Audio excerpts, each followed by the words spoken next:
Shalom Bapak Ibu Saudara sekalian, dimanapun Bapak Ibu Saudara berada, baik di dalam gedung Rekinten maupun di rumah masing-masing. Kita patut bersyukur kepada Tuhan karena Tuhan yang memberikan undangan kepada kita untuk beribadah dan menikmati persekutuan dengan Dia. Dan mari kita mau menyiapkan hati kita sebaik-baiknya.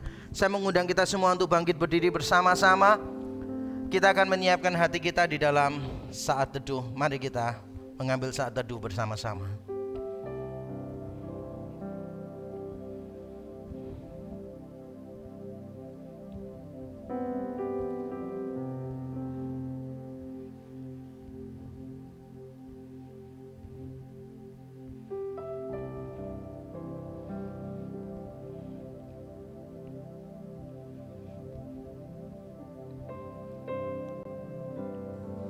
Jemaat sekalian, marilah kita menghadap tahta kasih karunia Bapa dengan keyakinan bahwa satu-satunya jalan ke sana telah dibuka, yaitu melalui pengorbanan darah Yesus Kristus yang sempurna di atas kayu salib, yang sudah dicurahkan ke dalam hati kita melalui karya Roh-Nya yang kudus.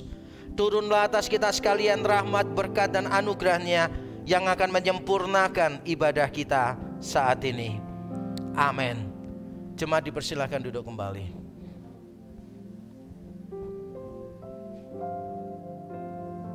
Keselamatan tidak ada di dalam siapapun juga selain di dalam Dia. Sebab di bawah kolong langit ini tidak ada nama lain yang diberikan kepada manusia yang olehnya kita dapat diselamatkan. Hanya Allah saja satu-satunya pengharapan yang sejati bagi setiap kita, yang telah memilih kita sejak dalam kekekalan untuk dapat menjadi umat kesayangannya. Bahkan Ia mengutus putranya yang tunggal, Yesus Kristus, turun ke dalam dunia untuk menebus dosa-dosa kita. Mari jemaat, saat ini kita datang menghadap tahta kasih karunia Allah, sumber pengharapan dan kekuatan kita.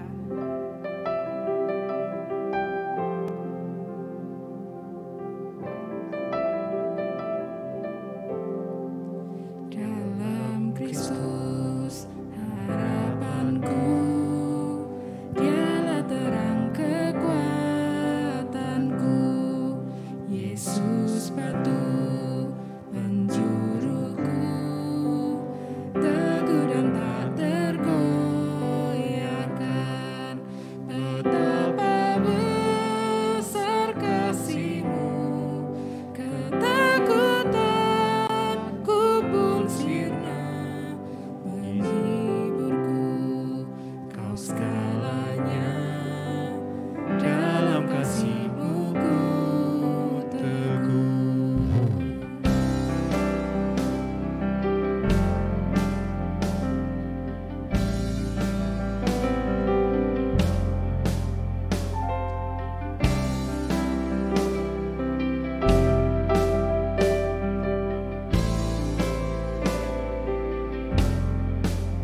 Yesus mati disalibkan, terang dunia dikorbankan. Namun di hari yang mulia, bangkitlah Dia dari maut. Dan menanglah miliknya, dosaku telah dikalahkan. Ku miliknya, Dia milikku, oleh darah-Nya ku hidup. Maut tidak lagi berkuasa atas hidup kita, karena kini kuasa Kristuslah yang ada dalam kita. Dari lahir sampai mati, Ia terus memegang hidup kita.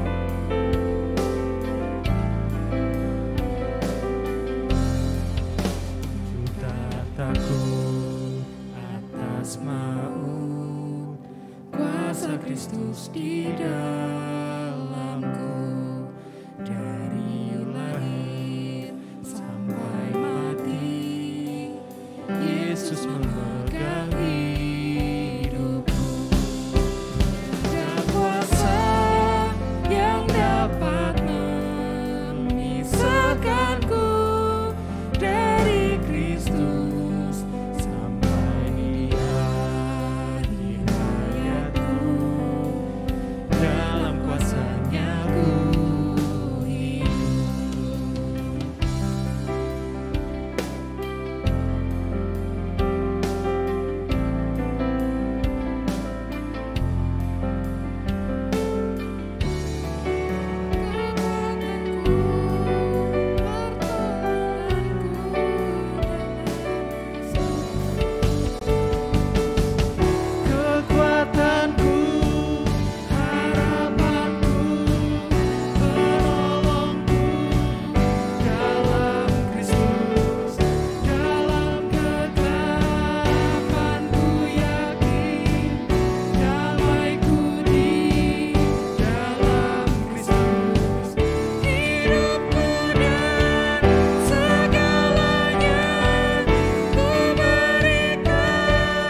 atas maut, kuasa Kristus di dalamku,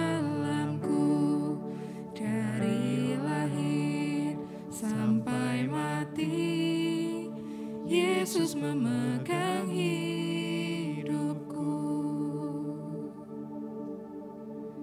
Mari jemaat, saat ini kita datang di hadapan Tuhan secara pribadi, mengakui dosa dan setiap pelanggaran kita di hadapannya.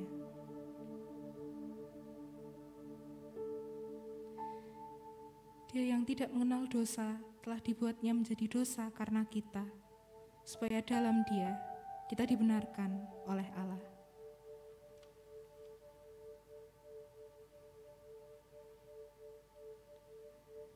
Tuhan Yesus, Engkau telah membayar harga yang sungguh mahal bagi setiap kami. Namun seringkali kami meremehkan pengorbanan-Mu bagi kami. Kami tidak hidup bersungguh-sungguh bagi Engkau, dan kami hidup menurut jalan-jalan kami sendiri. Kiranya Engkau ampuni setiap kami, Tuhan, atas dosa dan pelanggaran kami. Saat ini biarlah kuasa salib-Mu saja, Tuhan, yang menjadi satu-satunya pembenaran kami untuk dapat menyembah Engkau. Terpujilah nama-Mu, Tuhan. Di dalam nama Tuhan Yesus kami berdoa. Amin. Jemaat dipersilakan untuk bangkit berdiri. Mari kita bersama-sama mengikrarkan pengakuan iman Kalsedon yang berbunyi demikian. Maka kami semua mengikuti Bapak-Bapak Kudus dengan suara bulat mengajar manusia untuk mengaku anak yang satu dan yang sama, Tuhan kita Yesus Kristus, sempurna dalam keilahian dan juga sempurna dalam kemanusiaan. Sungguh-sungguh Allah dan sungguh-sungguh manusia, dengan jiwa yang bisa berpikir dan tubuh. Menurut keilahiannya, mempunyai hakikat yang sama dengan Sang Bapa, dan menurut kemanusiaannya, mempunyai hakikat yang sama dengan kita. Dalam segala hal sama seperti kita, tetapi tanpa dosa. Menurut keilahiannya, diperanakkan sebelum segala zaman dari Bapa, dan menurut kemanusiaannya, dilahirkan dari Maria, Sang Perawan, Bunda Allah, dalam hari-hari akhir ini. Ia adalah Kristus, Anak, Tuhan yang satu dan yang sama, satu-satunya yang diperanakkan, mempunyai keberadaan dalam dua hakikat, tanpa percampuran, tanpa perubahan, tanpa perpecahan, tanpa perpisahan. Perbedaan dari dua hakikat itu sama sekali tidak dihancurkan oleh persatuan mereka, tetapi sifat-sifat dasar yang khas dari setiap hakikat dipertahankan dan bersatu menjadi satu pribadi dan satu makhluk, tidak berpisah atau terbagi menjadi dua pribadi, tetapi anak yang satu dan yang sama, dan satu-satunya yang diperanakkan, Allah Firman, Tuhan Yesus Kristus, seperti nabi-nabi dari semula telah menyatakan tentang Dia, dan seperti Tuhan Yesus Kristus sendiri telah mengajar kita, dan seperti pengakuan iman Bapak-Bapak Kudus telah menyampaikan kepada kita. Amin. Puji nama Tuhan. Sebab aku yakin bahwa baik maut maupun hidup, baik malaikat-malaikat maupun pemerintah-pemerintah, baik yang ada sekarang maupun yang akan datang, atau kuasa-kuasa, baik yang di atas maupun yang di bawah, ataupun sesuatu makhluk lain, tidak akan dapat memisahkan kita dari kasih Allah yang ada dalam Kristus Yesus, Tuhan kita. Jemaat sekalian, dari manapun Anda mengikuti ibadah saat ini, mari kita menyatukan hati kita untuk memuji Tuhan, memegahkan Dia bersama segala suku bangsa, sebab kasih-Nya hebat atas kita, dan kesetiaan Tuhan ada untuk selama-lamanya. Haleluya. Mari kita bersama pujikan dengan bertepuk tangan. Umatnya pujilah, haleluya, amin, pada Kristus Raja. Haleluya, amin, bersama bernyanyi di depan tahta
haleluya, amin. Haleluya, haleluya, amin. Haleluya, haleluya, amin. Pujilah Sang Kristus, haleluya, amin. Gemarlah jiwamu, haleluya, amin. Di surga mulia, sembahlah padanya, selamanya puji Dia, haleluya, amin. Selamanya puji Dia, haleluya, amin. Mari bersorak-sorai bagi nama Tuhan. Jemaat dipersilakan untuk duduk kembali. Jika saat ini ada seseorang yang bertanya kepada kita, apakah penghiburan kita yang sejati saat kita hidup maupun saat kita mati? Apakah jawaban yang akan kita berikan? Sembari mempersiapkan hati untuk mendengarkan sabda Tuhan, mari kita menguji hati setiap kita. Apakah kita dapat dengan teguh menjawab bahwa satu-satunya pengharapan kita bukanlah berasal dari perintah-perintah dan ajaran manusia yang memuaskan hidup duniawi, melainkan Kristus Yesus yang telah menjadikan kita miliknya.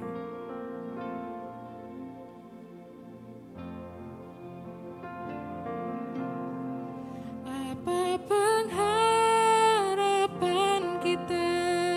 Hanya Kristus, hanya Kristus. Apakah jaminan kita? Jiwa kita miliknya. Siapa yang selalu menopang untuk hidup dalam firman-Nya? Jaga kita hingga akhir.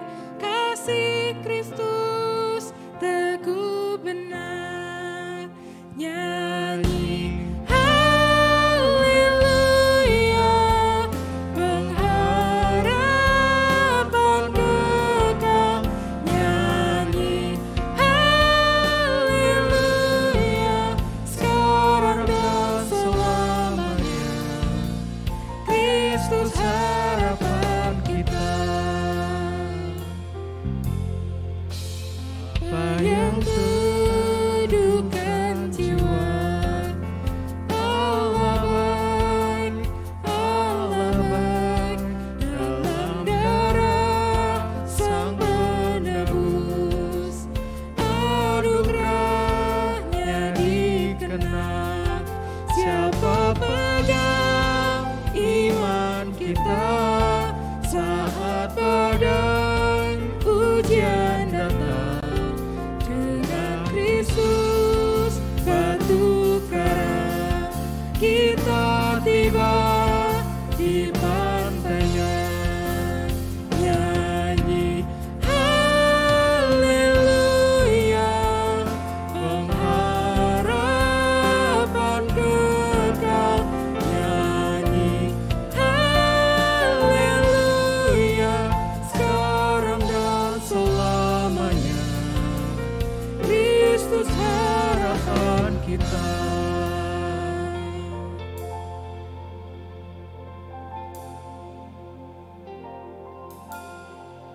Atas kubur penuh duka, sorakan Kristus hidup, upah surgawi menanti, hidup kekal dengannya. Kita akan bangkit jumpa Dia, dosa dan maut akan lenyap, perjamuan suka selamanya.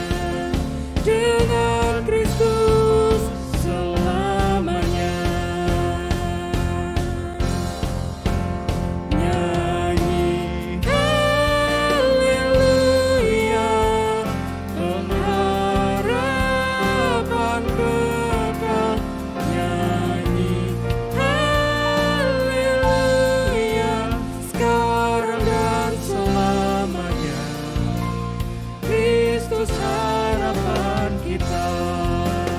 Nyanyi haleluya, pengharapan kekal. Nyanyi haleluya, sekarang dan selamanya. Kristus harapan kita, sekarang dan selamanya. Kristus harapan kita.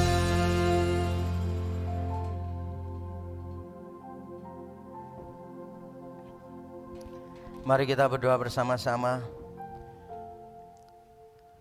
Apakah yang dapat kami andalkan di dalam dunia yang sudah jatuh di dalam dosa dan penuh dengan derita? Apakah yang bisa kami andalkan di dalam diri kami yang rapuh, yang mudah jatuh?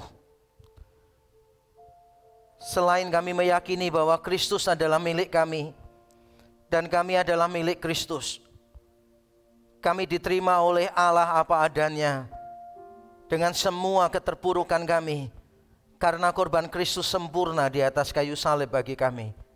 And we are so grateful to you, O Lord. Tapi kami menyadari kami masih terus berjuang dengan kedagingan kami. Kami lemah, kami membutuhkan firman-Mu. Karena itu kami berdoa kiranya Engkau berkenan berbicara kepada kami melalui hamba-Mu ya Tuhan. Hamba-Mu dan umat-Mu. Kami sama-sama lemah, terbatas dan berdosa. Kami condong pada yang jahat. Tuhan tolonglah supaya kami mengalami perjumpaan pribadi melalui pemberitaan firman-Mu, sehingga kami bisa diubahkan menjadi seperti Kristus. Kami berdoa kiranya Engkau bekerja melampaui dari apa yang mampu kami doakan atau harapkan. Kiranya nama-Mu dimuliakan dan hati-Mu disenangkan. Kiranya Injil Yesus Kristus yang benar dan menyelamatkan, kematian dan kebangkitannya, penebusannya yang beranugerah dan sempurna, kiranya diberitakan sejelas-jelasnya di antara kami. Kami menunggu Engkau berbicara kepada kami. Berbicaralah, sebab kami semua hamba-Mu siap untuk mendengar. Di dalam Kristus Yesus Tuhan. Amin. Amin. Nah, salam sejahtera untuk kita semuanya, Bapak Ibu saudara sekalian. Kita patut bersyukur kepada Tuhan karena Tuhan masih memberi kita kesempatan untuk mendengarkan firman-Nya sekali lagi. Tiap kali kita mendengarkan firman, kita harus sadar bahwa itu adalah sarana anugerah yang Tuhan berikan kepada kita, Tuhan sediakan karena kelemahan kita, kelemahan saya dan kelemahan kita semua. Hari ini kita akan berbicara tentang satu tema dalam rangkaian tema tahunan kita, yaitu Freedom in Christ. Hari ini kita akan berbicara tentang kebebasan dari ritual palsu. Kebebasan dari ritual palsu. Dan saya mau memulai dengan memperkenalkan seorang tokoh. Harapan saya Bapak Ibu saudara pernah mendengar tokoh ini. Dia hidup di akhir abad yang ke-19. Yaitu seorang yang bernama Friedrich Nietzsche. Friedrich Nietzsche. Nah, mungkin saudara kenal banyak petinju yang luar biasa dalam sejarah olahraga. Friedrich Nietzsche tidak ada hubungan dengan tinju sama sekali. Friedrich Nietzsche adalah seorang filsuf ateis yang tidak percaya Tuhan. Dan Friedrich Nietzsche itu dikenal pandangannya dengan nama The Death of God, kematian Allah. Bukan berarti Nietzsche berpikir bahwa Allah bisa mati, tetapi maksudnya adalah demikian. Nietzsche meyakini bahwa Allah itu adalah buatan manusia, imajinasi manusia. Dia bukan satu-satunya yang bilang begitu. Ada tokoh-tokoh lain yang juga melakukan hal yang sama. Salah satunya kalau saudara kenal orang yang bernama Sigmund Freud misalnya, atau Auerbach, saudara pasti tahu mereka juga punya gagasan yang sama. Tapi Nietzsche sedikit berbeda. Nietzsche berkata demikian, bahwa manusia itu karena kemajuan ilmu pengetahuannya tidak seberapa di zaman dulu, untuk semua kebutuhan manusia menciptakan Tuhan sebagai solusi. Lalu dia memprediksi, kalau nanti sains semakin berkembang, manusia tidak butuh Tuhan. Disitulah Tuhan mati. Dia meyakini bahwa semakin lama manusia semakin tidak religius, semakin tidak spiritual, semakin tidak percaya Tuhan. Dan apa hasil dari prediksi ini? Berbagai macam survei menunjukkan kebalikannya. Ternyata umat manusia di dunia ini terlepas dari perkembangan sains dan teknologi yang luar biasa, manusia cenderung spiritual. Itu hasil riset di berbagai tempat. Tapi jangan suka terlebih dahulu, karena spiritualitas yang dibangun itu dikenal sebagian diantaranya, tidak semuanya, sebagian diantaranya dikenal dengan istilah SBNR. Apa itu SBNR? SBNR itu artinya adalah spiritual but not religious. Rohani tetapi tidak religius. Maksudnya apa? Maksudnya begini, orang-orang sekarang ini rohani tapi tidak mau dikaitkan dengan ajaran tertentu. Mereka rohani menganggap diri begitu, tetapi tidak mau dikaitkan dengan agama tertentu. Tidak heran hasilnya seperti ini. Beberapa agama dicampurin jadi satu, lalu mereka beribadah sesuai dengan campuran tadi. Atau beberapa orang menolak semua ide tentang Allah, tentang Tuhan. Pokoknya mereka percaya ada Tuhan yang menciptakan. Titik. Mereka tidak mau melangkah lebih jauh dari itu. Karena kalau mereka melangkah lebih jauh, mereka berpikir nanti kita terikat pada satu agama. Dan mereka sangat negatif terhadap semua agama. Ini gerakan cukup masif di Amerika dan di Eropa. SBNR, spiritual but not religious. Itu terjadinya di dunia ini secara umum. Bagaimana dengan di gereja? Apakah di gereja menunjukkan gejala yang sama? Mungkin kita akan langsung berkata tidak. Tapi tunggu dulu, menurut saya hal yang sama terjadi di dalam gereja. Banyak orang Kristen menggembar-gemborkan rohani tanpa peduli apakah kerohanian itu benar atau tidak benar. Banyak orang Kristen menggantikan apa yang tepat dengan apa yang bermanfaat. Saya ulang sekali lagi, banyak orang Kristen menggantikan apa yang tepat dengan apa yang bermanfaat. Bagi mereka yang penting itu bermanfaat. Pergi ke gereja misalnya, yang penting dihibur. Pergi ke gereja yang penting dikuatkan. Ajarannya benar atau tidak benar, it doesn't matter menurut beberapa orang. Ada beberapa orang yang tidak peduli dengan masalah benar salah. Pikiran mereka terlalu pragmatis. Pokoknya yang useful, pokoknya yang helpful, pokoknya yang berfaedah, itu yang mereka yakini. Tidak heran kekristenan mengalami kebingungan. Bagaimana kita mengukur kerohanian seseorang? Ini pertanyaan saya untuk kita. Apa sih indikator seseorang rohani? Kalau saya minta Bapak Ibu Saudara menyebutkan 3 ciri-ciri orang rohani, apa saja kira-kira? Orang rohani itu orangnya tidak terburu-buru, tenang, tidak mudah bicara. Dia selalu memikirkan segala sesuatu dengan cermat. Jadi kalau ditanya bagaimana kabarnya, dijawabnya baru besoknya. Karena dia tidak mau terburu-buru dan salah dalam berkata-kata. Apa kira-kira tanda orang yang rohani? Saya duga banyak di antara kita yang berkata begini, orang yang rohani adalah orang yang berpergian ke neraka, ke surga. Wah, rekreasinya itu udah neraka sama surga. Kenapa? Karena nggak perlu tes PCR. Karena tidak ada batasan apapun dan karena gratis, begitu. Wah, orang itu mendengar suara Tuhan, dapat nubuat, penglihatan. Wah, orangnya rohani. Pasti ini orang-orang yang rohani. Mendengarkan bisikan Roh Kudus, bahkan ketika Roh Kudus belum ngomong dia sudah tahu. Jadi ketika Roh Kudus mau ngomong, Yakub, saya noleh dan berkata, mau ngomong ini kan? Lu kok tahu? Friend kita ya kan, hoping kita saling tahu. Saudara berkata, wah ini peka sama Roh Kudus nih, ini rohani nih. Mungkin kita berkata begitu. Tapi apakah benar setiap orang yang kelihatannya seperti itu, kelihatannya spiritual, apakah benar-benar rohani? Mari kita lihat bersama-sama dari kacamata Kolose pasal 2 ayat 18 sampai 23. Saya bacakan untuk kita semua Kolose pasal 2 ayat 18 sampai 23. Janganlah kamu biarkan kemenanganmu digagalkan oleh orang yang pura-pura merendahkan diri dan beribadah kepada malaikat, serta berkanjang pada penglihatan-penglihatan dan tanpa alasan membesar-besarkan diri oleh pikirannya yang duniawi, sedang ia tidak berpegang teguh kepada kepala, dari mana seluruh tubuh yang ditunjang dan diikat menjadi satu oleh urat-urat dan sendi-sendi menerima pertumbuhan ilahinya. Apabila kamu telah mati bersama-sama dengan Kristus dan bebas dari roh-roh dunia, mengapakah kamu menaklukkan dirimu pada rupa-rupa peraturan, seolah-olah kamu masih hidup di dunia? Jangan jamah ini, jangan kecap itu, jangan sentuh ini. Semuanya itu hanya mengenai barang yang binasa oleh pemakaian dan hanya menurut perintah-perintah dan ajaran-ajaran manusia. Peraturan-peraturan ini walaupun nampaknya penuh hikmat dengan ibadah buatan sendiri seperti merendahkan diri, menyiksa diri, tidak ada gunanya selain untuk memuaskan hidup duniawi. Amin. Amin. Teks kita cukup panjang sehingga saya tidak akan menjelaskan satu persatu secara lebih detail, dan bagian ini dikenal sebagai bagian yang paling sulit di dalam surat Kolose. Bayangkan ya, biasanya kita membahas ayat yang jelas saja, setelah saya bahas jadi sulit. Ini ayat yang dikenal adalah ayat yang paling sulit di dalam surat Kolose. Dan saya tahu kehidupan saudara sudah cukup sulit, saya tidak akan menambah kesulitannya. Kita akan melihat nanti secara lebih sederhana sedikit. Garis bawahi bukan lebih sederhana tapi sedikit. Nah, saya akan mulai dengan kalimat ini, saudara.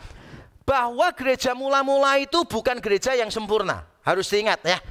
Gereja mula-mula bukan gereja yang sempurna. Saya ingin memastikan kepada saudara, selain REK tidak ada gereja lain yang sempurna. REK banyak dosanya malahan. Kita harus tahu bahwa semua gereja tidak terkecuali tidak ada yang sempurna. Gereja mula-mula juga sama. Nah, persoalan mereka itu banyak.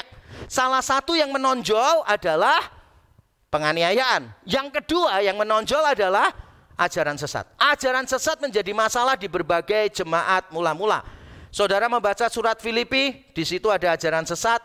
Kolose ada ajaran sesat, Tesalonika ada ajaran sesat, Korintus ada ajaran sesat. Ada banyak gereja yang mengalami bahaya ajaran sesat.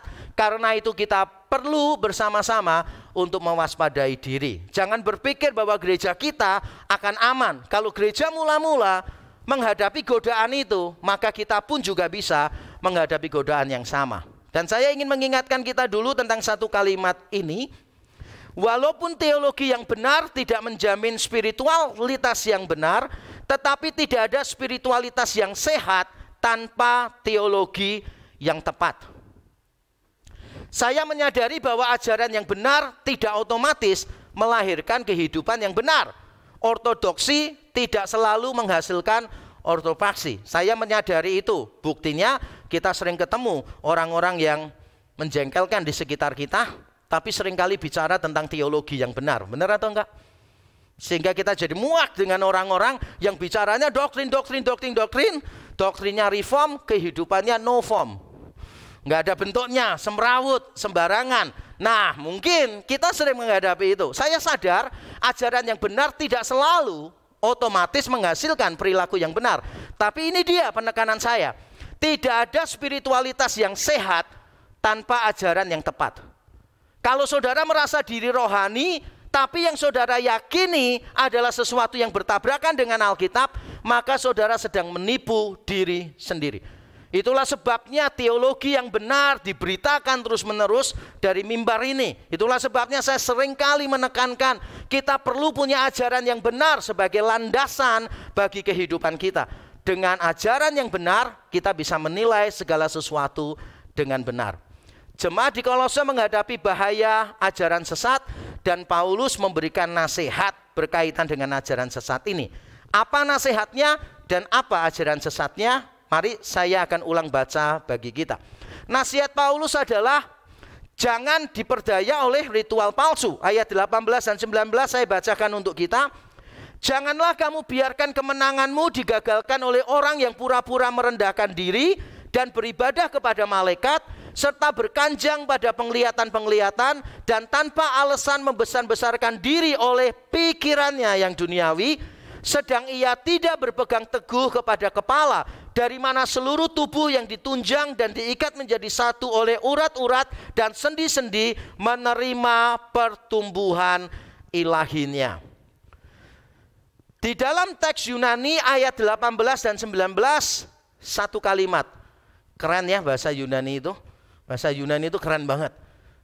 2 ayat itu 1 ayat. Bahkan kalau saudara lihat di dalam beberapa bagian Alkitab, di Indonesia itu 14-15 ayat.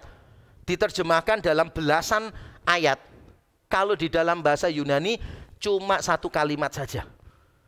Dan bahasa Yunani urutannya tidak selalu subjek, predikat, objek. Terserah, dia bisa POS, bisa SOP, dan seterusnya.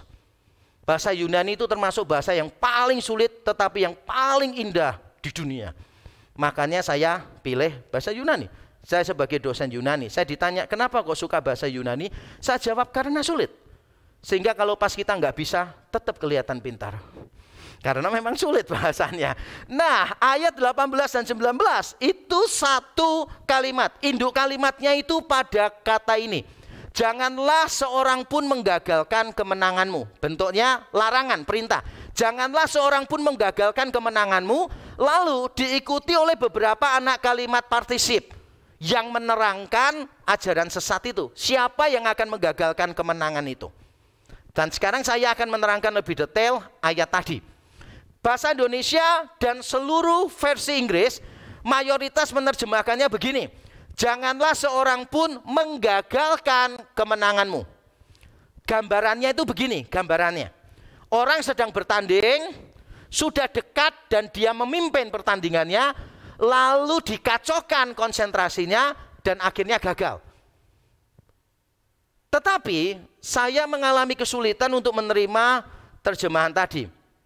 Karena istilah Yunani yang muncul di situ yaitu kata brabeuto adalah kata yang sangat jarang muncul pada zaman Paulus. Sangat jarang muncul pada zaman Alkitab ditulis. Kata ini muncul sebelumnya tapi jarang juga. Di zaman sebelumnya muncul artinya menggagalkan kemenangan. Artinya menggagalkan kemenangan. Tapi pada zaman Paulus, zaman Alkitab, kata brabeuto artinya adalah menghakimi, menghukum. Dan itu cocok dengan konteksnya di Kolose 2 ayat 8 Paulus berkata, hati-hatilah supaya jangan ada yang menawan kamu. Lalu diulang di ayat yang ke-16, karena itu janganlah kamu biarkan orang menghukum kamu. Nasihat Paulus jadi bukan cuma begini ya, bukan begini. Sudah mau menang terus digagalkan. Bukan itu. Kata yang dipakai di sini artinya adalah ada orang lain yang menghakimi, yang menilai negatif jemaat Kolose. Jemaat Kolose itu diremehkan. Tahu, diremehkan, underestimate. Bukan cuma tahu, mungkin tiap hari mengalami.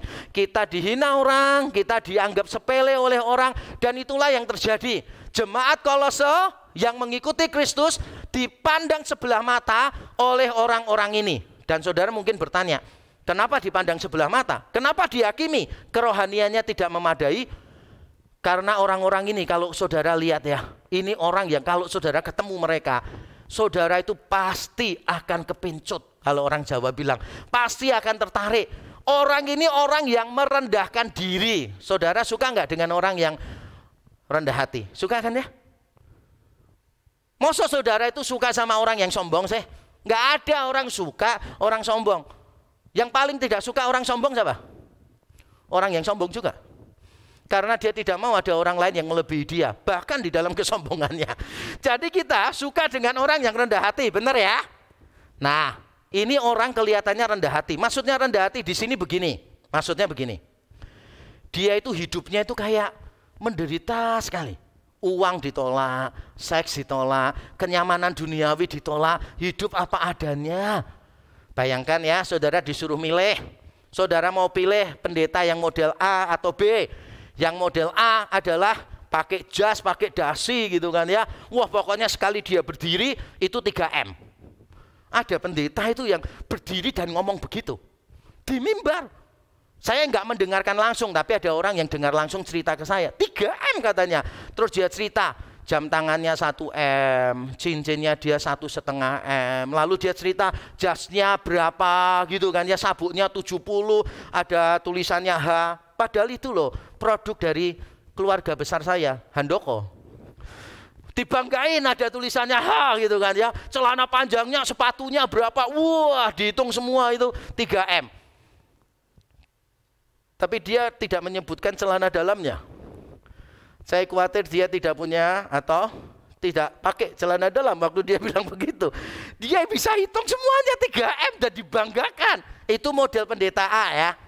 Pendeta B adalah pendeta yang bajunya itu terus. Ya sepatunya itu terus sepatunya lubang dikasih stiker gambarnya salib. Nanti celananya lubang gitu kan ya, dikasih stiker tulisannya Tuhan baik gitu kan ya.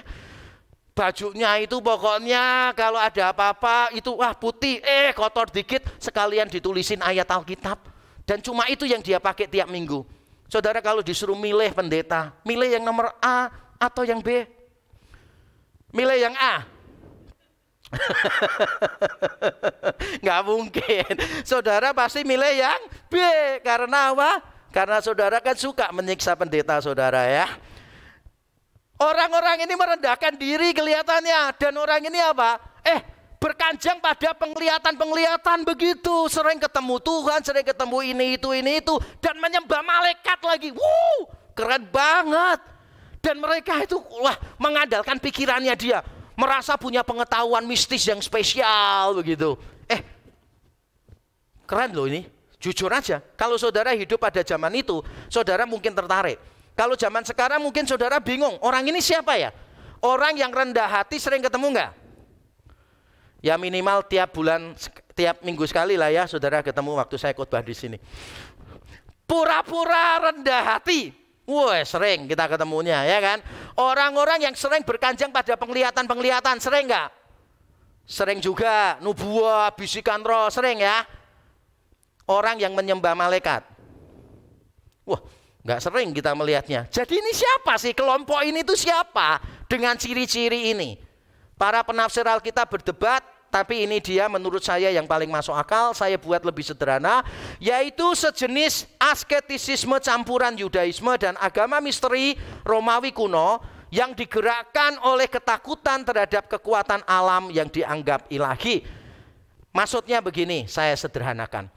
Ajaran ini mengatakan ada sabat, ada bulan baru. Jangan makan ini haram, ini halal. Yudaisme banget.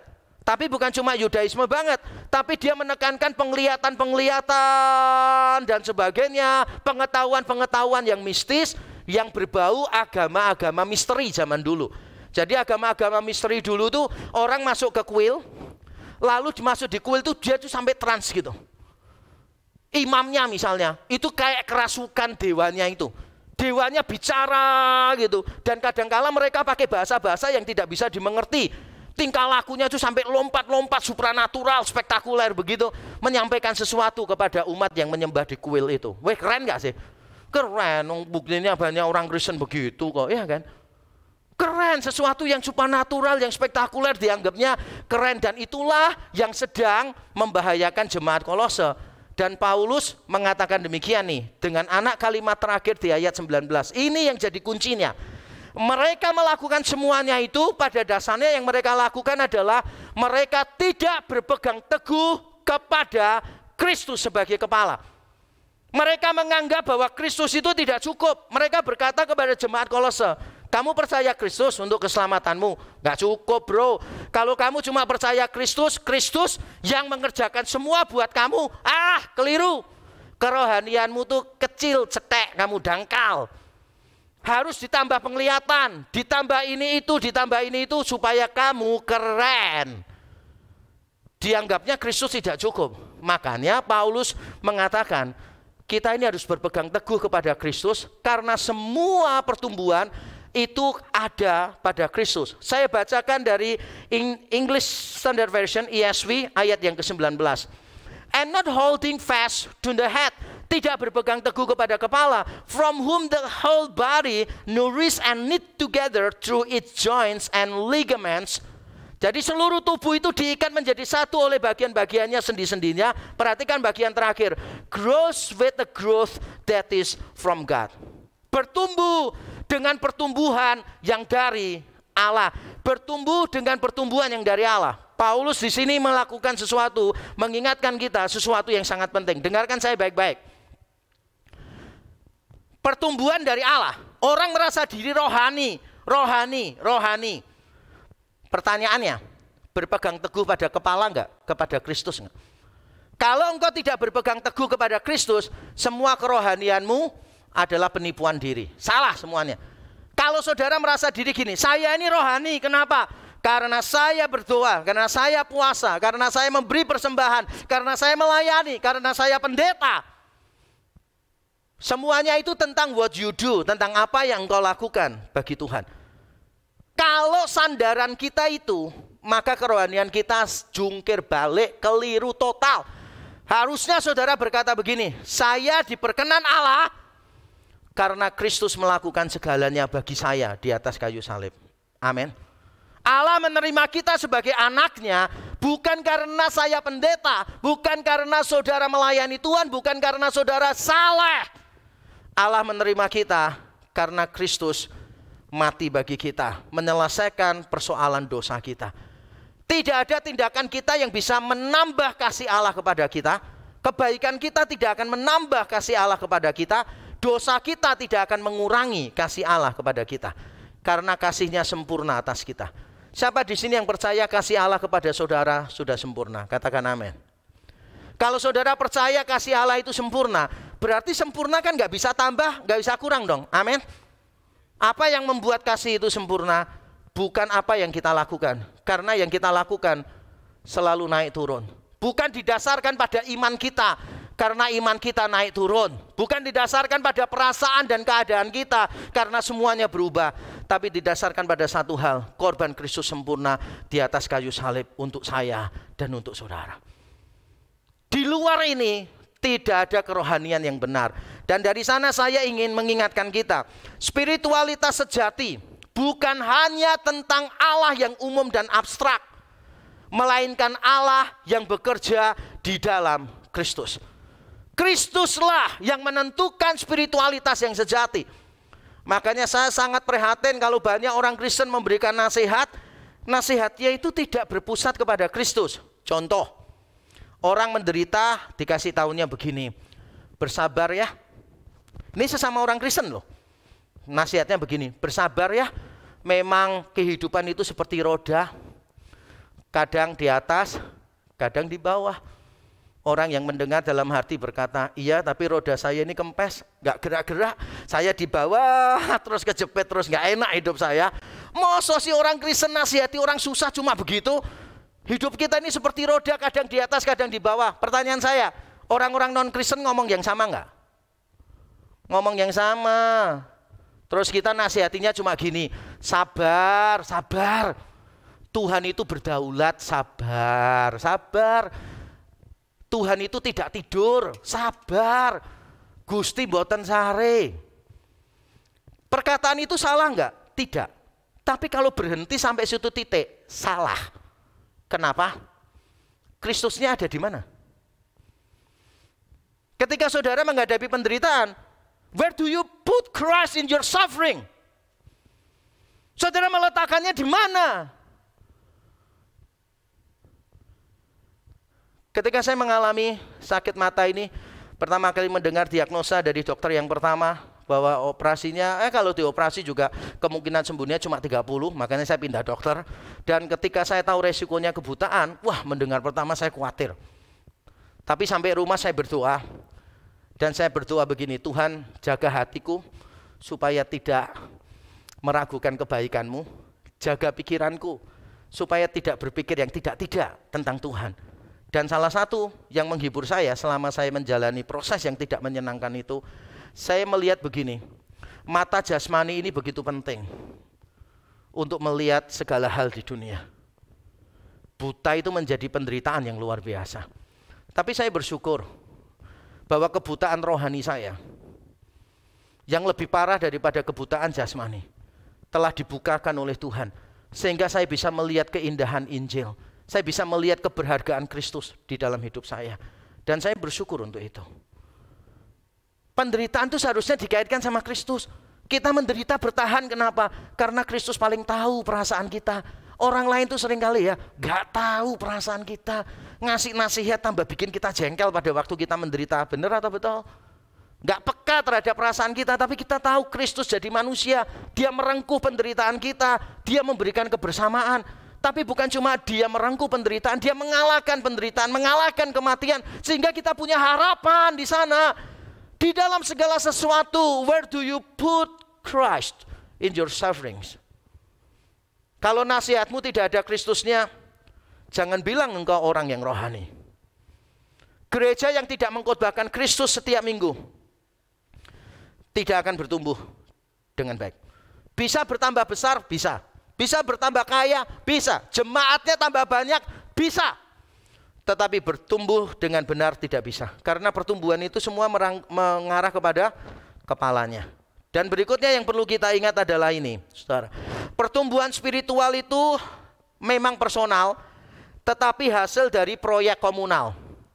Kristus kepala iya, tapi kita semua itu diikat di dalam semua bagiannya. Ajaran sesat ciri-cirinya dari dulu sampai sekarang sama. Sebelum jadi ajaran sesat, bidat, biasanya jadinya sekte dulu. Aliran yang aneh-aneh itu. Aliran yang aneh itu misalnya begini. Menganggap dirinya beda dengan semua gereja yang ada di dunia. Menganggap dirinya paling benar, semuanya sesat. Lalu pemimpinnya nggak bisa salah. Wah, itu mulai sektarian tuh. Makanya saya sangat menjaga di sini dari awal. Karena saya pernah dilapori orang, Pak Yakub, hati-hati loh, gerejanya ini sudah mulai YTH Center loh. Loh kok tahu? Iya, karena saya diskusi dengan jemaatnya Pak Yakub. Waktu saya tanya, alasanmu apa punya pandangan gitu? Dia jawab dengan santai, karena Pak Yakub mengatakannya, pasti benar. Langsung saya klarifikasi. Saya bisa salah. Yang tidak bisa salah itu Alkitab. Saya mengundang orang mendiskusikan penafsiran saya. Karena saya manusia terbatas. Alkitab yang tidak terbatas. Ketika seorang pemimpin mengatakan dia nggak mungkin salah dan dia adalah standar kebenaran, hati-hati. Ketika dia merasa yang lain-lain itu kurang dan dia yang paling hebat, hati-hati. Itu sudah awal-awal nanti menuju apa? Ajaran sesat. Di Indonesia kan begitu sih. Dari berbagai macam aliran, bukan cuma satu aliran, beberapa aliran memang begitu. Hati-hati, kita hati-hati. Saya sangat menekankan kebenaran di sini. Tetapi saya sangat menjaga supaya gereja kita jangan gereja yang sektarian. Kita merengkuh kok kelemahan kita, kita bisa salah. Ada proyek komunal, kita mau bertumbuh butuh orang lain. Rek mau bertambah baik, butuh gereja lain. Itulah sebabnya saya sering diskusi dengan pendeta-pendeta dari gereja lain yang saya anggap punya kelebihan tertentu dibandingkan dengan Rek. Saya sowan, saya belajar, saya ajak dialog. Karena saya menyadari bahwa kita harus bertumbuh bersama-sama. Begitu pula di dalam konteks gereja lokal. Saudara tidak mungkin berjuang sendiri. Tidak ada pejuang sendiri di dalam kekristenan. Hamba-hamba Tuhan membutuhkan jemaat. Jemaat kritik hamba Tuhan. Doakan hamba Tuhan. Beri masukan hamba Tuhan. Nasihati hamba Tuhan. Doakan, dukung. Hamba Tuhan juga begitu. Kita semua tidak mungkin bisa bertumbuh dengan kekuatan sendiri. Hati-hati. Ini nasihat Paulus supaya kita jangan termakan dengan kesesatan, dengan ritual palsu. Nah, sekarang saya akan masuk pada bagian alasannya apa. Mengapa kita tidak boleh terpengaruh dengan ajaran-ajaran yang semacam itu? Saya bacakan dengan cepat ayat 20 sampai 23. Apabila kamu telah mati bersama-sama dengan Kristus dan bebas dari roh-roh dunia, mengapakah kamu menaklukkan dirimu pada rupa-rupa peraturan seolah-olah kamu masih hidup di dunia ini? Jangan jamah ini, jangan kecap itu, jangan sentuh ini. Semuanya itu hanya mengenai barang yang binasa oleh pemakaian dan hanya menurut perintah-perintah dan ajaran-ajaran manusia. Peraturan-peraturan ini walaupun nampaknya penuh hikmat dengan ibadah buatan sendiri, seperti merendahkan diri, menyiksa diri, tidak ada gunanya selain untuk memuaskan hidup duniawi. Ada alasan mengapa kita tidak boleh terpengaruh dengan spiritualitas yang model-model gitu, yang sifatnya asketis. Hidup di dalam dunia roh, berjumpa dengan malaikat ini itu, bukan berarti semuanya pasti salah. Tapi kalau kita melihat ada orang mementingkan itu terus-menerus, kita harus berhati-hati. Kalau ada orang itu mikirkannya pokoknya kita ini menjauhi semua hal, padahal netral. Seks itu kudus, mulia, netral. Bagi yang lain, maksudnya di awalnya seks itu kudus, mulia, sesuatu yang baik, tidak negatif. Makanya tidak perlu dihindari, tetapi di dalam konteks suami istri tentu saja. Uang itu netral, baik. Tuhan menciptakan manusia menggagas tentang alat tukar, tetapi jangan sampai itu dianggapnya negatif, terus semua uang dibuang, hidup dalam kemiskinan. Untuk apa? Apakah orang miskin lebih rohani? Kan juga tidak. Nah, Tuhan mengajarkan kepada kita hari ini melalui Paulus 3 alasan mengapa kita harus berhati-hati dengan model-model semacam itu. Yang pertama adalah karena Kristus telah membebaskan kita dari roh-roh dunia. Kristus telah membebaskan kita dari roh-roh dunia. Di ayat 20 dikatakan kita telah mati bersama Kristus, bangkit bersama Kristus tentu saja, dan Kristus telah membebaskan kita dari roh-roh dunia. Apa yang dimaksud dengan roh-roh dunia? Ini ungkapan dalam bahasa Yunaninya stoikeion tu kosmu, roh-roh dunia, stoikeion. Stoikeion di sini kalau kita lihat di dalam tulisan Paulus Galatia 4, Paulus menyebut roh-roh di balik penyembahan berhala, roh-roh di balik penyembahan berhala disebutnya sebagai stoikeion. Berarti ini berkaitan dengan roh-roh memang. Tapi di luar Alkitab, kata stoikeion itu muncul berkali-kali dan artinya adalah elemen-elemen dasar dunia. Makanya bahasa Inggris menerjemahkannya the elements of the world. Air, terus apa lagi? Yang suka Naruto tolong bantu saya. Air, api, apa? Tanah. Yes, pokoknya itulah ya, yang model-modelnya elemen-elemen dasar itu kan. Nah, jadi kalau kita gabungkan, pengertiannya itu begini. Yang diajarkan oleh ajaran sesat itu begini. Mereka itu kalau lihat sesuatu, lihat matahari, disembah, karena diyakini itu ilahi. Lihat gunung, disembah. Lihat apa, pohon yang gede disembah. Lihat batu yang besar dianggap itu ilahi. Dan karena konsepnya itu ilahi-ilahi begini, mereka tuh seringkali mengalami ketakutan gitu loh. Mereka seringkali mengalami ketakutan sehingga mereka tuh merasa perlu menyembah kepada malaikat karena mereka meyakini bahwa roh-roh yang ada di situ itu golongannya malaikat gitu. Jadi disembah supaya nggak marah. Paham nggak maksud saya? Mereka tuh takut dengan ini itu, dengan ini itu, dengan ini itu. Makanya mereka menyembah kepada malaikat karena mereka berpikir di balik semua penunggu ini, ya memang ada ini golongan malaikat ini. Misalnya pohon mangga, wah tiap tahun berbuah terus. Orang ngomong ini ada penunggunya. Iya ada penunggunya. Kenapa ada penunggunya? Ya supaya nggak diambil orang, ya kan? Kalau nggak ada penunggunya, orang ngambil sembarangan gitu. Orang Indonesia tuh sering gitu, budaya Timur sering gitu. Apa dikit keramat, kemudian wah ini ilahi, ketakutan. Bener atau enggak? Kalau lewat jalan sempit gitu, gelap, nyanyi apa coba? Jalannya itu loh sambil nyanyi apa? Ayo, takut atau enggak? Merinding bulu kuduknya berdiri gitu kan ya. Nyanyinya mesti apa? Dalam Yesus ada kemenangan, ya kan? Dalam Yesus kita bersaudara. Enggak, nyanyinya pertama apa? Dalam nama Yesus, dalam nama Yesus ada kemenangan. Tambah takut, tambah cepat nyanyinya. Bener atau enggak? Ayo. Yang mengalami katakan amin. Lalu tambah cepat, di ujung gang tetap ketemu kuntilanak. Lagunya diganti sekarang. Dalam Yesus kita bersaudara. Gitu kan ya. Lalu selfie bersama. Kita kadang kala dengan setan aja takut. Masa orang Kristen sama setan takut? Nggak usah takut. Saya ini sudah melayani orang kerasukan setan banyak. Wah, kuasa setan saya lihat luar biasa. Tapi begitu saya mengucapkan kalimat perintah di dalam nama Yesus, pasti keluar. Pasti keluar. Saya tidak pernah mendapati tidak keluar. Bukan karena kuasa saya, tapi karena kuasa Kristus. Jadi orang Kristen jangan takut. Tapi jangan jadi orang Kristen yang sembrono. Kalau ada satu tempat, satu benda dianggap keramat oleh orang lain, hargai, ngerti? Saudara tidak percaya, terserah saudara. Tapi menghargai keyakinan orang lain itu wajib hukumnya. Saudara nganggap itu nggak perlu, itu salah, terserah saudara. Tapi hargai keyakinan orang lain. Jadi nanti kalau pergi liburan misalnya ada sesajen ditaruh di jalan, jangan dibuat mainan, jangan ditendang. Kita menghargai. Kita bukan menghargai apa yang mereka yakini, kita menghargai orangnya yang meyakini. Ngerti maksud saya? Beda keyakinan nggak apa-apa, kita nggak menyetujui nggak apa-apa, tapi harus mengasihi, jangan sembarangan. Saya lihat beberapa kali orang Kristen tuh gitu, sudah diomongin, ini keramat loh pohonnya. Mana?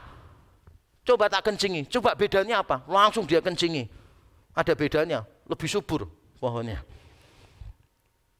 Tidak perlu begitulah, harus hargai. Tapi jangan juga kita ini kalau ngusir setan ya, bahkan hamba-hamba Tuhan itu ngusir sembarangan. Saya pernah ceritakan di khotbah saya, teman saya ngusir setan, semua pintu jendela itu diminyakin.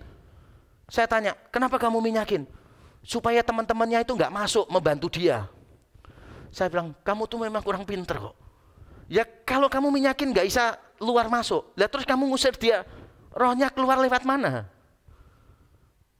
Kemarin saya bincang-bincang dengan teman saya yang diminta pelayanan untuk mengusir setan gitu di satu tempat.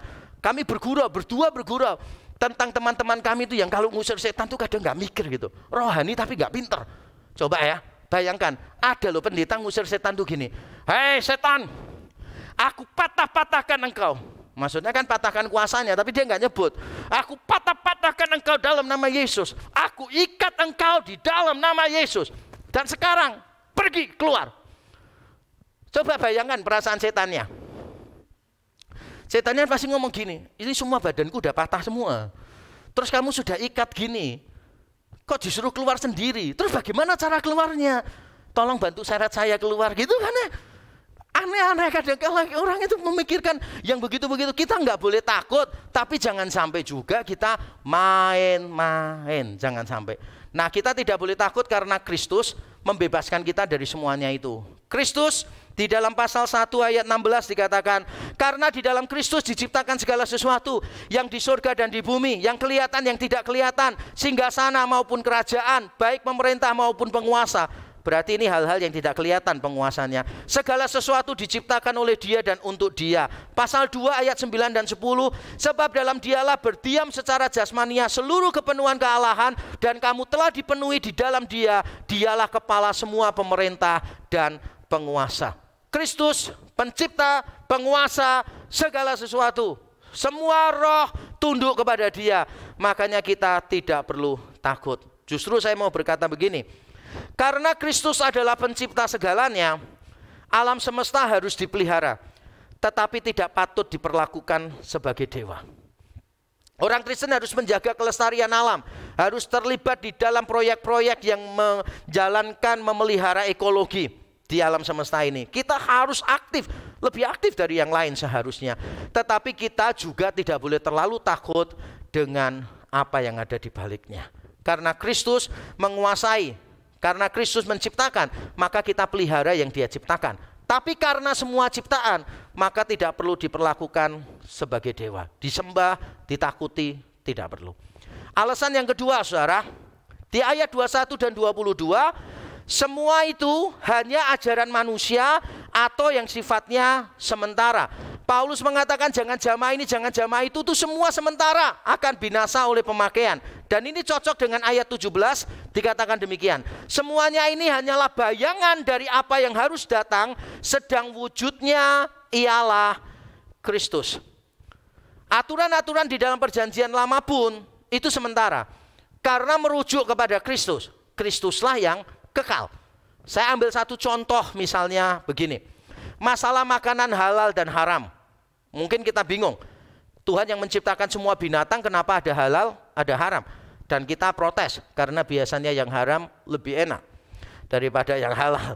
Jadi kita bertanya-tanya, mengapa ada aturan itu? Ada banyak penafsiran, tapi kalau penafsiran saya begini. Binatang air harus punya sisik dan sirip. Binatang memamah biak, kakinya harus berkuku belah. Maksudnya itu cocok. Kalau memang makan begini, bukan pakai taring, ya kakinya berkuku belah, paling cocok. Kalau tinggal di air, sisik dan sirip, ya kan? Saudara itu kan nggak punya sisik, nggak punya sirip. Saudara cuma punya sirik, ya. Nah, kalau ikan itu harus punya sisik dan sirip kan? Itu bicara kesempurnaan. Tapi di dalam Kristus kita tahu kesempurnaan kita hanya ada di dalam Kristus. Makanya orang yang di dalam Kristus tidak terikat lagi dengan halal dan haram. Kenapa? Itu bayangan merujuk pada Kristus. Sabat misalnya. Sabat itu tentang berdiam diri menikmati karya Allah. Sabat sesungguhnya di dalam siapa? Di dalam Kristus. Barang siapa letih lesu berbeban berat, datang kepadaku, aku memberikan kelegaan. Sabat kepadamu. Dan sabat yang tertinggi, yang terakhir maksudnya, adalah ketika kita menikmati karya Kristus di langit dan bumi yang baru. Tidak ada penderitaan, tidak ada susah payah. Di sanalah kita menikmati Allah, menikmati karyanya dengan sempurna. Semuanya ini sementara, ujungnya itu adalah Kristus. Jadi kita jadi orang Kristen itu harus punya pikiran esensi-esensinya gitu loh saudara. Jangan terjebak pada bentuk-bentuknya, esensinya yang penting. Betapa ironisnya kalau gereja mempentingkan seragam. Wah, tapi bertengkar gara-gara seragam. Ironis nggak? Inti seragam itu apa sih? Saudara waktu sekolah harus pakai seragam. Tujuannya apa? Saudara waktu SMA disuruh seragam itu tujuannya apa? Supaya kalau bolos ke tempat lain mudah ketahuan dan dilaporkan sekolahnya karena ada nama sekolahnya. Bukan ya. Tujuan seragam apa? Beda ras, beda apapun, beda kepandaian, beda kekayaan. Kita semua ada kesatuan. Minimal seragam itu mewakili kesatuan kita. Makanya ironis kalau gereja bertengkar gara-gara seragam. Ironis kalau gara-gara seragam ada orang-orang lain yang terpinggirkan. Karena ada satu gereja yang membuat peraturan begini. Kalau mau pelayan ibadah, baik yang di panggung maupun penyambut jemaat, harus memakai pakaian tertentu dan diberikan mereknya. Semua harus pakai jas dan jasnya minimal harus merek ini, dan ini. Berarti kan itu seolah-olah berkata kepada orang-orang yang miskin, kamu nggak usah melayani di sini sih. Dan itu tidak berpusat pada Injil.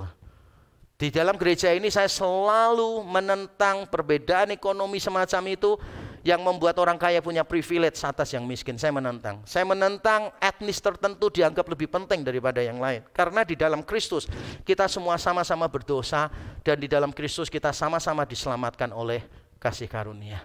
Semua itu merujuk kepada Kristus esensinya. Sehingga saya bisa berkata begini, Kristus yang kekal rela berdiam dalam kesementaraan, supaya kesementaraan memiliki nilai kekal di dalam Dia. Karena Allah jadi manusia, tinggal di dalam kesementaraan, maka semua yang kita lakukan di dalam kesementaraan untuk Kristus dan oleh Kristus.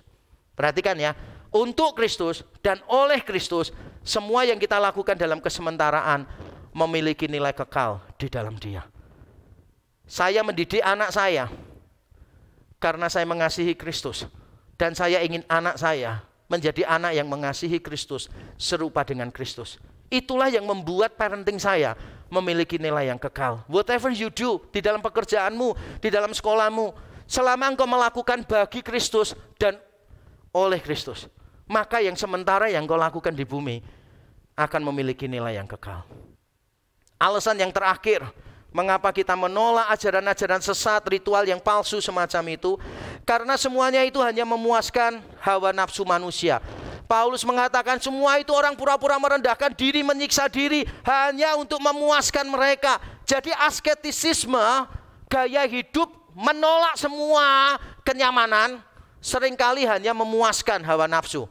Orang menjadi lebih sombong, suka menghakimi orang lain. Spiritisme, orang suka pergi ke dunia roh, mendengar Roh Kudus bicara ini itu, nubuat.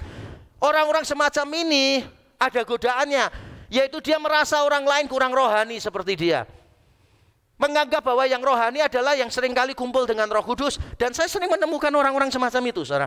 Berapa kali saya menemukan orang semacam itu, bicaranya gini, wah, Roh Kudus bicara kepada saya tadi pagi, begini. Begitu ketemu istrinya, aduh suami saya itu loh, gak punya kepekaan. Saya minta tolong ini aja loh, gak dilakukan.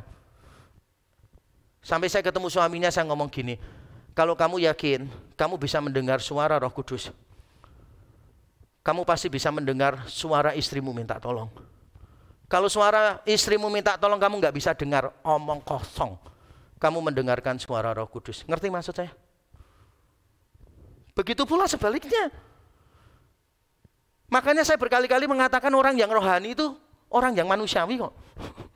Bukan yang aneh-aneh begitu loh saudara. Yang kakinya nggak pernah nginjak lantai begitu. Yang memandang rendah orang lain. Itu bukan orang-orang yang rohani. Salah. Orang-orang yang rohani itu yang sadar dia terpuruk, dia hancur sama seperti orang lain. Orang-orang yang rohani itu sadar bahwa dirinya tidak lebih baik daripada semua orang. Bahkan orang yang rohani seharusnya berkata, akulah yang paling berdosa di antara semua manusia. Itu menunjukkan seberapa engkau memahami karunia Kristus di dalam hidupmu.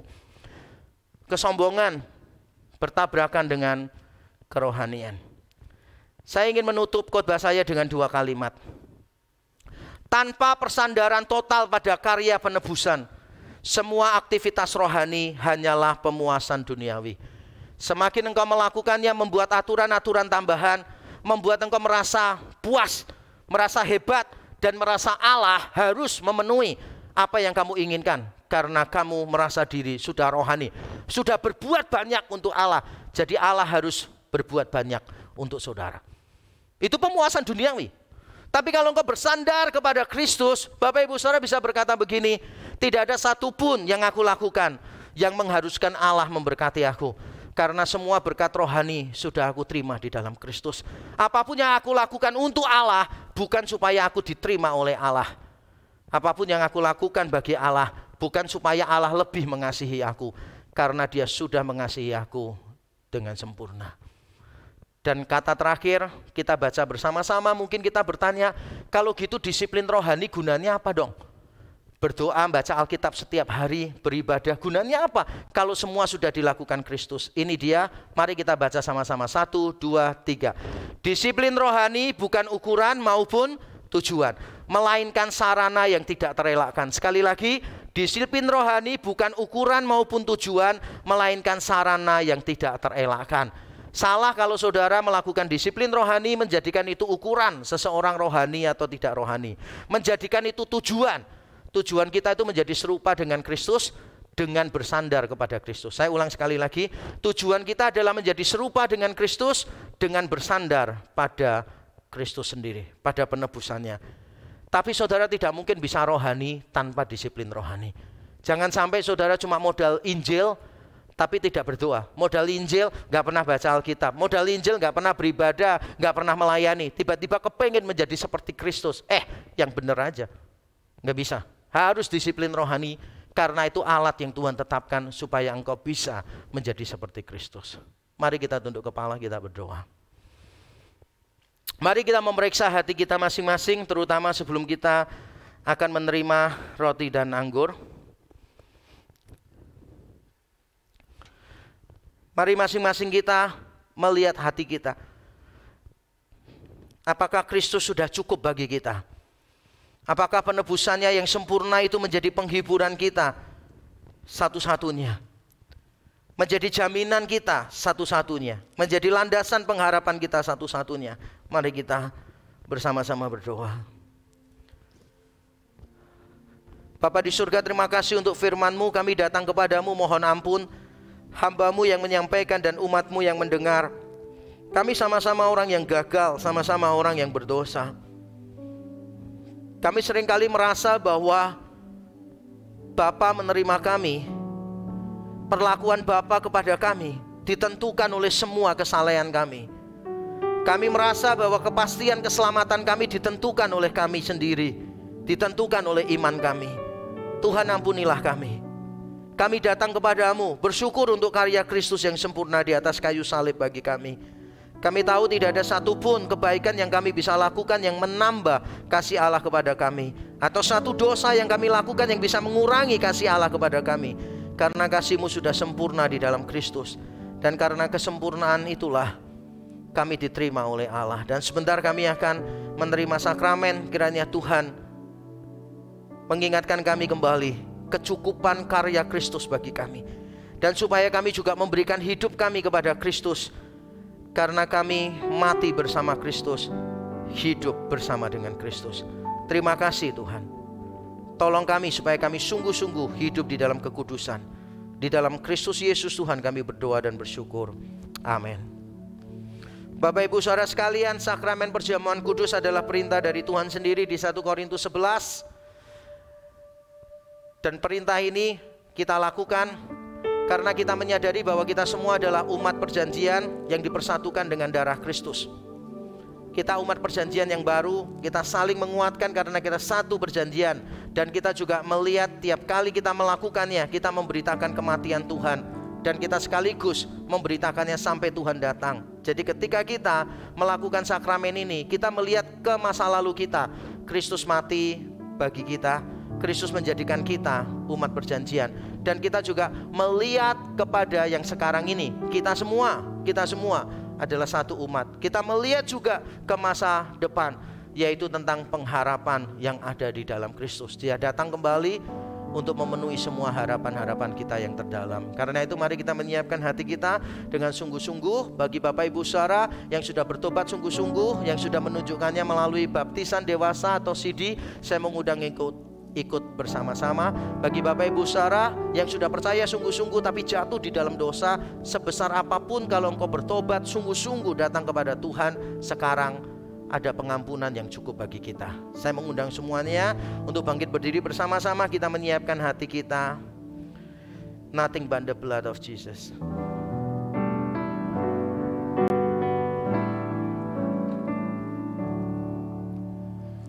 What can wash away my sin? Nothing but the blood of Jesus.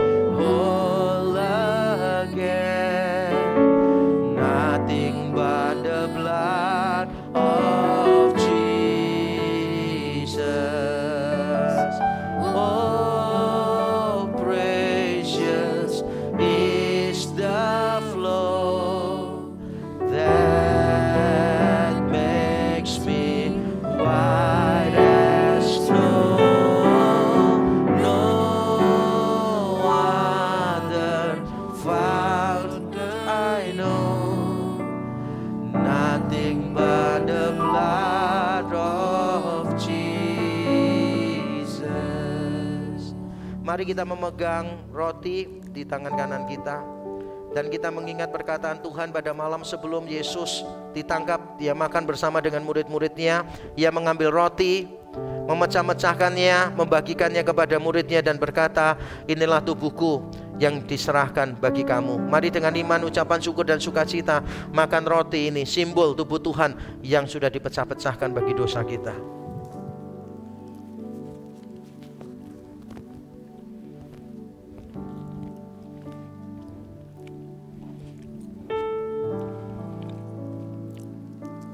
Demikian pula sesudah makan Yesus mengambil cawan berisi anggur dan dia berkata, cawan ini adalah cawan perjanjian yang baru yang dimeteraikan oleh darahku. Mari dengan iman, sukacita, ucapan syukur minum anggur, simbol darah Tuhan yang tertumpah di kayu salib membasuh semua dosa kita.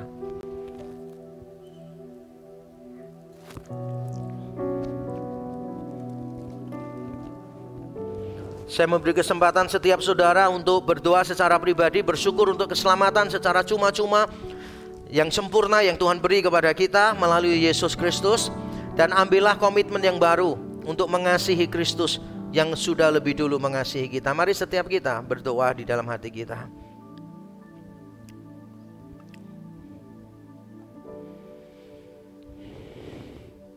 Terima kasih Tuhan. Terima kasih Tuhan.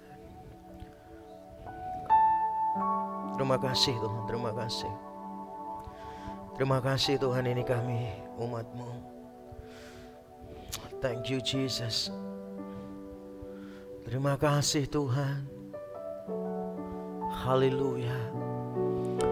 Tuhan Yesus, terima kasih melalui sakramen ini kami diingatkan betapa Engkau habis-habisan mengasihi kami. Engkau mati-matian mengasihi kami ya Tuhan.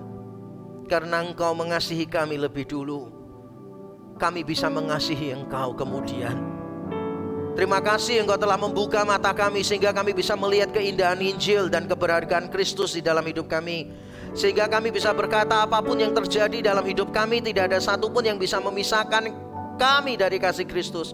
Kami bisa berkata apapun yang terjadi di dalam hidup kami tidak akan pernah menghilangkan penghiburan kami satu-satunya, yaitu bahwa kami milik-Mu dan Engkau Kristus menjadi milik kami.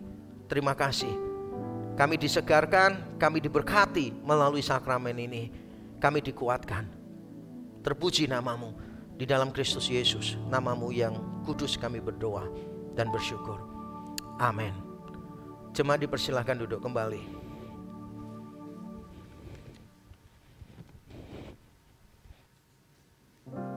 jemaat, kini saatnya tiba bagi kita untuk memberikan persembahan bagi Tuhan.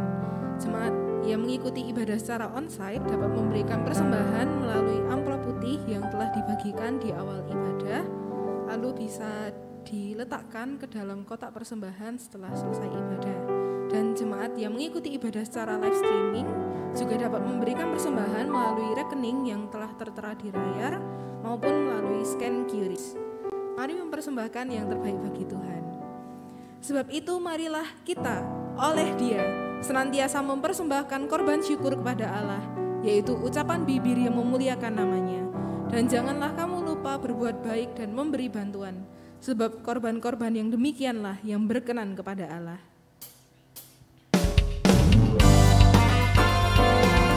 Biarlah wujud ketaatan kita kepada Tuhan lebih dari sekedar sebuah persembahan. Mari berpegang teguh dan setia pada janji Allah yang telah menebus setiap kita.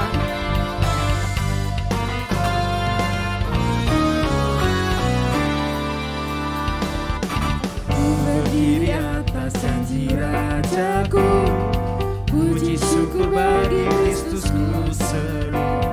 Sepanjang abad bergema nyanyi aku, yakin akan janji penebus.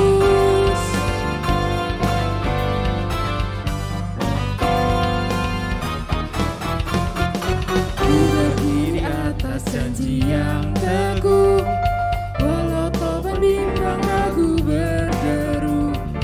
Firman Allah sumber kemenanganku, yakin akan janji penebus. Ku berdiri atas janji Tuhan Yesus. Ku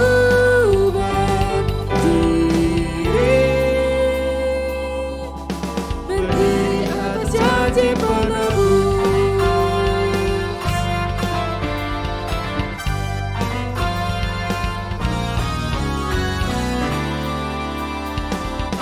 Ku berdiri atas janji Tuhanku, kasih-Nya kekal tetap mengikatku. Sabdanya bagai senjata yang ampuh, yakin akan janji penebus. Ku berdiri atas janji Tuhan Yesus. Ku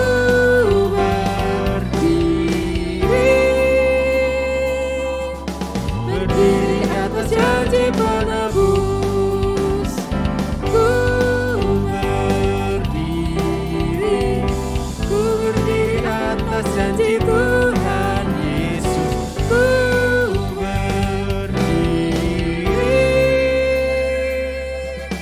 berdiri atas janji penebus.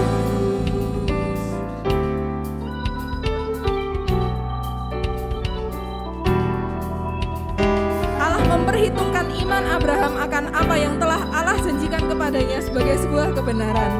Dan saat ini Allah yang sama memperhitungkannya juga kepada kita, karena kita percaya kepada Yesus Kristus, Sang Penebus kita. Mari jemaat Tuhan, saat ini kita bangkit berdiri dan kembali menyanyikan pujian ini. Ku berdiri atas janji Tuhan Yesus. Ku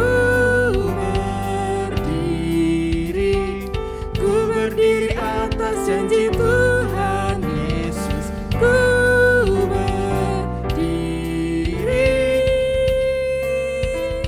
berdiri atas janji penebus. Ku berdiri atas janji penebus. Ku berdiri atas janji Tuhan Yesus. Ku berdiri atas janji penebus. Berdiri atas janji penebus. Berdiri atas janji penebus.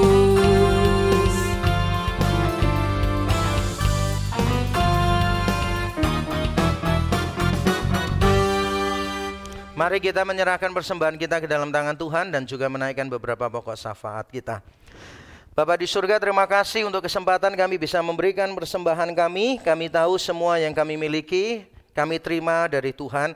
Semua yang kami miliki bukan milik kami, tetapi kepercayaan dari Tuhan supaya kami kelola, dan kami bersyukur Tuhan memberi kami kemauan dan kesempatan, kemampuan bagi kami untuk memberikannya. Kami sungguh mengucap syukur, kami tidak memberikan dengan motivasi supaya Engkau memberkati kami, karena kami tahu kami merasa cukup di dalam Kristus. Apapun yang terjadi dalam hidup kami percaya kami cukup bersama dengan Kristus. Kami memberi bukan supaya hidup kami menjadi lebih baik, bukan supaya Tuhan lebih mengasihi kami. Kami memberi karena kami sadar bahwa kami mati bersama Kristus, hidup bagi Kristus. Engkau, Kristus, lebih dulu memberikan hidupmu bagi kami, dan itu sukacita bagi kami. Terima kasih. Kami juga ingin menyerahkan untuk keadaan negara kami Tuhan di dalam semua sektor, baik secara ekonomi, politik, keamanan, sosial dan sebagainya. Kami menyerahkan ke dalam tangan Tuhan. Secara khusus kami ingin mendoakan untuk sektor ekonomi di negara kami, ya Tuhan. Semua dampak dari pandemi yang berkepanjangan, semua efek domino yang ada kami serahkan ke dalam tangan Tuhan. Beri hikmat kepada Bapak Presiden, Menteri Keuangan, dan semua menteri yang lain yang terkait, pejabat yang terkait, supaya mereka bisa memikirkan langkah-langkah yang tepat untuk kemajuan bangsa kami. Dan kami juga bersyukur untuk pertumbuhan rohani yang cukup menggembirakan yang Tuhan sudah berikan. Kami tidak terpuruk seperti yang kami khawatirkan di awal-awal pandemi, bahkan kami bisa melihat ada pertumbuhan angka ekonomi yang cukup baik. Kami bersyukur dan kami terus menyerahkannya ke dalam tangan Tuhan. Kami berdoa untuk kelangkaan beberapa barang, ya Tuhan, kebutuhan pokok dan juga kenaikan harga di mana-mana. Kami menyerahkan kiranya Tuhan menolong kami semua. Ada wacana untuk menaikkan beberapa barang kebutuhan pokok. Kiranya Tuhan juga menolong, memberi hikmat kepada pemerintah dalam menetapkan harga, dan Tuhan juga menolong supaya roda ekonomi di Indonesia bergulir dengan baik. Semua masyarakat bisa mendapatkan penghasilan yang baik, sehingga mereka juga bisa hidup di dalam kecukupan. Terima kasih untuk semuanya ini. Kami bersyukur untuk renovasi gedung Rekinden yang Tuhan sudah tolong, Tuhan sudah pimpin. Selama beberapa tahun ini kami mencoba merenovasi gedung ini, gedung pertama REK yang kami miliki, dan kami bersyukur ya Tuhan pada akhirnya nanti sore kami bisa melakukan peresmian gedung yang baru. Ini semua adalah anugerah Tuhan bagi kami. Biarlah dengan gedung yang baru kami semua terus diingatkan untuk terus berharap kepada Tuhan. Tidak ada yang mustahil bagi Tuhan, untuk tetap meyakini bahwa tangan Tuhan bekerja melampaui dari apa yang mampu kami pikirkan atau yang mampu kami lakukan. Terima kasih Tuhan. Kami menyerahkan untuk seluruh hamba Tuhan REK dan semua pelayan ibadah ke dalam tangan Tuhan. Mereka yang berjibaku menyediakan diri mereka di tempat yang paling depan di masa-masa pandemi ini. Kami berdoa kiranya Tuhan berkemurahan atas hidup mereka. Berikanlah mereka kekuatan. Tuhan berikan kepada mereka kesehatan secara ekstra. Terima kasih ya Tuhan. Kiranya para hamba Tuhan dan juga para pelayan ibadah di tengah kesibukan mereka tetap punya waktu bersama dengan Tuhan, sehingga mereka terus-menerus bertumbuh juga di dalam Tuhan. Terima kasih untuk semuanya ini. Kami bersyukur kepadamu, menaikkan semua doa ini di dalam nama Kristus Yesus Tuhan. Amin. Silakan duduk kembali untuk menyaksikan Warta Jemaat. Halo jemaat sekalian, welcome to Reform Exodus Community. This is our church, this is our home. Kami ucapkan selamat datang bagi Anda yang baru bergabung hari ini. REK adalah gereja yang tepat bagi Anda yang peduli dengan care, teaching, and mission. Jika Anda ingin terhubung dengan komunitas tertentu di REK atau ingin didoakan, jangan ragu untuk menghubungi kontak berikut ini. Selamat bagi Anda yang berulang tahun di minggu ini. Kiranya kasih, iman, dan pengharapan Anda semakin dikuatkan di dalam Kristus melalui topangan Roh Kudus.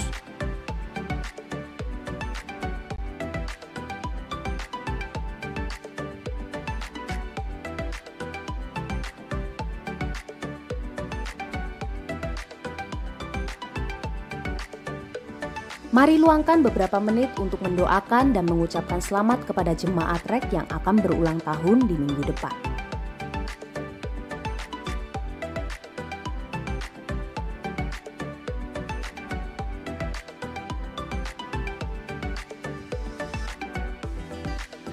Mari bergabung dalam doa pagi setiap Sabtu pukul 5:30 pagi. Bagi Anda yang belum tergabung dalam grup WhatsApp, silahkan mendaftar di link berikut ini untuk mendapatkan link Zoom. Mari bergabung bersama discipleship groups di setiap gereja lokal. Catat hari dan waktunya. Mari kita bersama bersekutu dan bertumbuh dengan sesama. Ayo teman-teman muda, bergabunglah di dalam persekutuan online remaja dan pemuda. Info link Zoom langsung hubungi kontak berikut ini.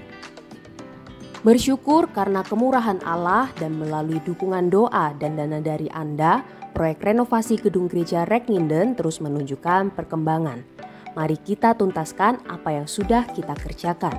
Silahkan transfer dukungan Anda ke rekening berikut ini dan jangan lupa untuk menambahkan angka 9 pada digit terakhir.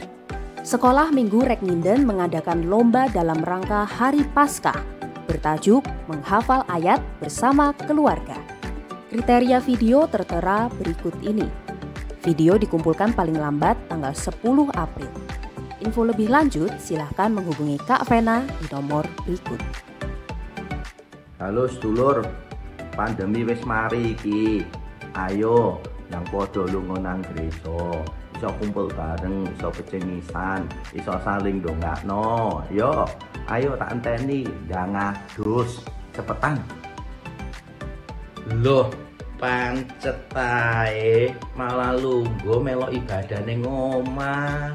Sikile petang keringan malah nyemil sisan. Nyemile petai mentah sisan. Ayo ibadah aja lali. Aduse soalnya biasanya nek ning omah ibadah gak pernah adus toh.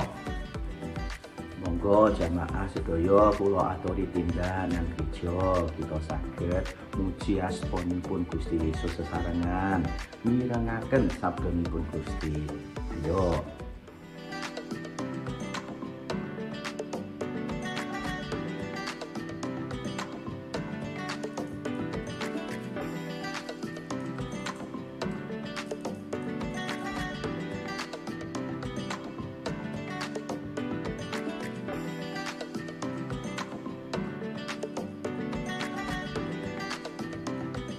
Demikianlah informasi untuk minggu ini.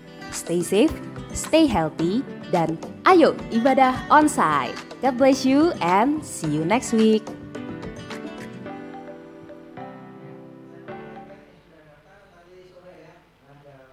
Gedung Rekninden yang baru, yang belum daftar tapi ingin hadir bisa tanyakan ke panitia apakah masih bisa ada tempat atau tidak, masih ada kursi. Kalau nggak ada mungkin bisa membawa kursi sendiri dari rumah ya.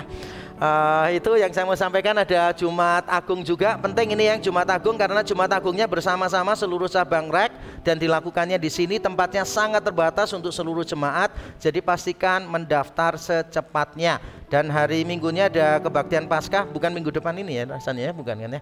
Jadi ini pas Jumat Agung dan pas Paskahnya. Nanti Paskah bukan cuma ada di sini, tapi di setiap gereja lokal ada. Kalau Paskah sendiri-sendiri, perayaan Jumat Agung sore bersama-sama. Itu saja yang mau saya sampaikan. Mari kita bangkit berdiri bersama-sama. Kita bersyukur kepada Tuhan, mengembalikan kemuliaan kepada Tuhan.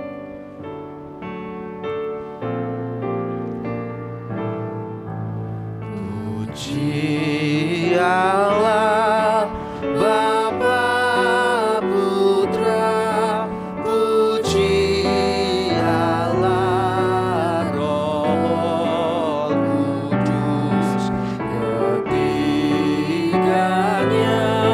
yang esa, pohon selamat, sumber berkah. Jemaat Tuhan, setelah engkau diperlengkapi di tempat ini, tiba waktunya Tuhan mengutus engkau di tengah-tengah dunia dan menjadi saksi bagi Kristus, dan untuk itu terimalah berkat-Nya. Kiranya Bapa di surga memberkati dan melindungi engkau. Kiranya Yesus Kristus menyinari engkau dengan wajah-Nya dan memberi engkau kasih karunia. Kiranya Roh Kudus menghadapkan wajah-Nya kepadamu dan memberi engkau damai sejahtera yang sesungguhnya sekarang sampai selama-lamanya. Terimalah berkat dari Allah Tritunggal ini di dalam nama Tuhan Yesus Kristus. Amin.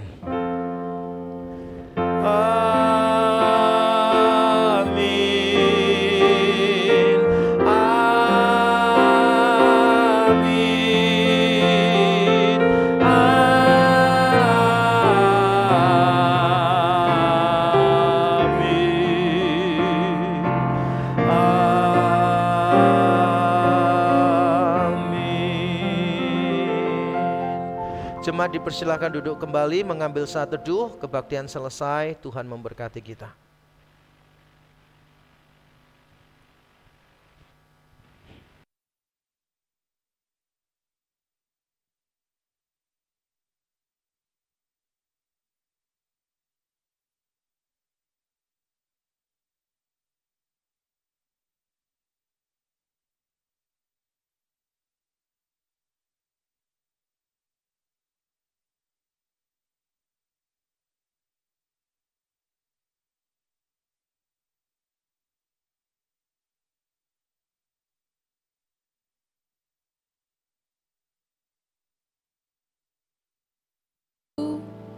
Ikuti gitu, cari tahu lebih. Jadi ada bidang ibadah, sekolah minggu, remaja, pemuda, ramah tamah, dan multimedia, serta tim produksi. Nah, untuk pendaftarannya, kalau misal masih bingung loh, ini ngerjain apa aja gitu. Nah, nanti bisa tanya-tanya ke saya setelah selesai ibadah. Nanti juga akan dibagikan form untuk Bapak Ibu bisa lihat-lihat dulu, ada ladang pelayanan apa aja. Nah, ini ada contact person untuk tiap bidang-bidang yang tadi. Jadi misal pengen join tapi masih ragu-ragu kayak, wah ini nanti bakal kayak gimana ya. Nah, itu bisa dihubungi ke kontak-kontak berikut ini. Jadi ada Bu Ike, Bu Vena, Pak Heri, saya, dan juga Pak Doni. Begitu. Ya, selamat hari Minggu Bapak Ibu, Tuhan memberkati. Jadi untuk memperlancar jalur keluarnya, saya persilakan dari barisan paling belakang.